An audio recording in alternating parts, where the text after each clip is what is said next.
Hey there, thanks for staying with us on this Friday afternoon. I'm meteorologist Rob Jones. Air travel, it's slow today across much of the eastern half of the country thanks to that massive winter storm passing through the region.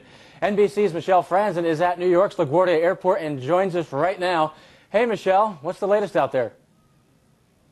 Well, Rob, it's still quite a mess out here, and that winter storm that started in parts of the South and Midwest quickly moved its way into the Northeast, and so far this is the most significant snowstorm for New York City yet. A winter wallop of snow and freezing rain dominated the Northeast and triggered hundreds of delays at major airports. Monday started snowing, and I expect to be in this airport for a long time. In Philadelphia, travelers found out early in the day flights would not be on time or taking off at all. It was supposed to take off at 10, then it got canceled. Then it was supposed to be at 3, then it got moved back till 5:30, and they said they might push that one back till 7:30 tonight. Travelers at New York City airports felt the brunt of the storm, with delays on arrivals and departures ranging anywhere from 2 to 7 hours. After waiting 4 hours at LaGuardia, Allie Stillman scrapped plans for a weekend trip to Nashville and got a refund. You know, you feel really helpless because it's completely out of your control.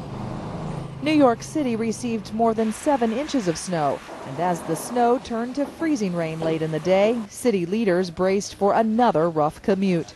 Please, please, please, it is slippery even if it looks clear. Wear your seatbelts, drive slowly.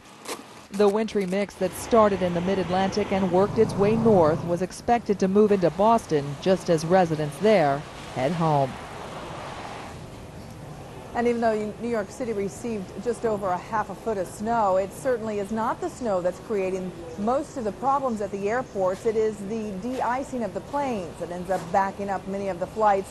And at the 3 major airports in New York, more than 900 cancellations, flights they're going to have to make up tonight and well into tomorrow. Rob? Michelle, we were talking about cancellations there. Are the airlines doing anything to help these passengers get through the time that they're having to spend at the airport, or are they on their own?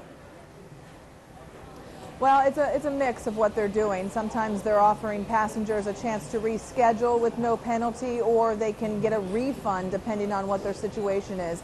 Certainly a lot of passengers have opted to reschedule their flights, and again, one person we talked to today decided it wasn't worth her time on this short weekend trip to reschedule, and she got a refund. Probably the sentiments of many this weekend. All right, thanks a lot for that report, Michelle. We are clearing up some of the delays, but yeah, if you had one of those flight cancellations, not a good story for you. The snow totals so far, here are the official numbers. Stratford, Connecticut, 9 inches. Greenwich at 8 inches. JFK, 6.9, and officially in Manhattan, Central Park, 6 inches there, and in Newark, as you head over to the Jersey side, 6.5 inches over there. Numbers are piling up, and we've seen some other reports which suggest even 8, 9 inches in some areas as well. But as far as the New York City, the tri-state is concerned, these are the official numbers so far. What we can expect now as we work our way through the afternoon into the overnight, we've got our snow. But ice is the next story. We'll have to watch out for that as we're looking at some mixed precipitation falling through the afternoon into the evening hours. And then as we head into Saturday, we're talking about a slowly clearing situation. Remember, check ahead for those flight delays. We're always here at weatherplus.com.